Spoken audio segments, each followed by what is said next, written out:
Being the most populous city in Vietnam, with a population of almost 10 million people, Ho Chi Minh is one of the most interesting cities I've ever visited. Here, you can enjoy the seamless blend of traditional and modern Vietnamese culture, explore all the unique cuisines, and bask in the bustling cityscapes. So, here's the thing I enjoy in Vietnam and what I think of them. Aspect 1: the food. As an avid lover of veggies and fresh food, Vietnamese food really hit the spot for me. Almost all the meals here have some variations of vegetables, such as mint, coriander, basil leaves, and chili, for example. The food here is mainly seasoned with pickles and fish sauce. The only struggle here I have with Vietnamese food is that literally everything contains pork. I get it, it's much easier to obtain pork because it's cheaper and more widespread than meat or chicken, but this means I need to opt for vegetarian or vegan restaurants or eat at restaurants that provide a halal label.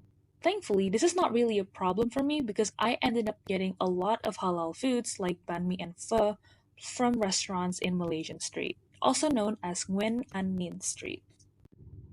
Aspect number two: the coffee. I've been told that Vietnamese coffee is quite strong, and boy, were they right. The thing I like about Vietnamese coffee is that it has a delicacy called egg coffee and coconut coffee. Egg coffee means that you mix raw egg yolk in coffee and whip it up until it's frothy, and you combine it with condensed milk, which provides this creamy, ooey gooey coffee. The second one, coconut coffee, is basically blending coconut milk and ice and mixing it into your coffee that is already mixed with condensed milk. This provides an earthy aftertaste, a bit of nutty, and it's also very creamy.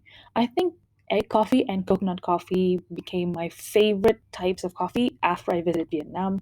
And honestly, I want to go back to Ho Chi Minh just to get a taste of egg coffee and coconut coffee. Aspect number three: the city infrastructure. I don't know about the rest of Ho Chi Minh City because I only visited District 1, but what I can say about that district is that it is extremely walkable. I'm talking about wide sidewalks that are smooth and not riddled with potholes every few meters, and they're very clean. However, the traffic is not to be messed with. I have to be extra careful when I'm crossing the street because there are so many motorcyclists that do not care if someone's about to walk the zebra cross. They just continue speeding as if I'm not there. Thankfully, I crossed the streets of Ho Chi Minh with no issue, but I do think that if you're able to cross a street in Ho Chi Minh City or maybe anywhere in Vietnam, you can cross a street in literally any city in the world because Jakarta traffic is nothing compared to Ho Chi Minh traffic. And I'm being serious. Aspect number four: the museums. When I visit a city, I always make sure to check out the museums to get to know more about the place's history. I visited several museums, such as the Modern Arts Museum and the Independence Palace, but the museum that stuck with me most was the War Remnant Museum. The museum basically exhibits how Vietnam was like during the Sino American War, or what we like to call the Vietnam War.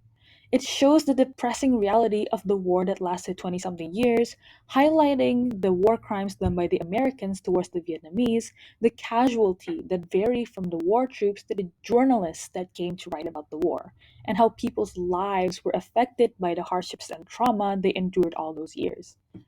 As an international relations student and someone who's deeply interested in all things media related, being in that place really was an eye opening experience.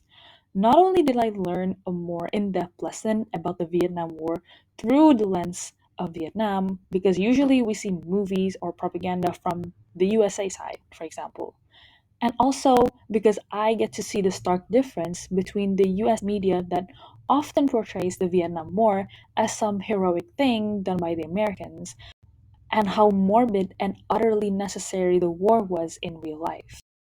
So, conclusion. In conclusion, I think Vietnam is low key an underrated destination.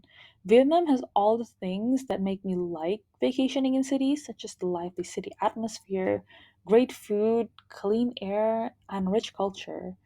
If given the chance, I would definitely visit Vietnam again. However, I do think that it's worth for me to explore other places like Hanoi or Da Nang because I do think that Vietnam is a beautiful country that is worth visiting.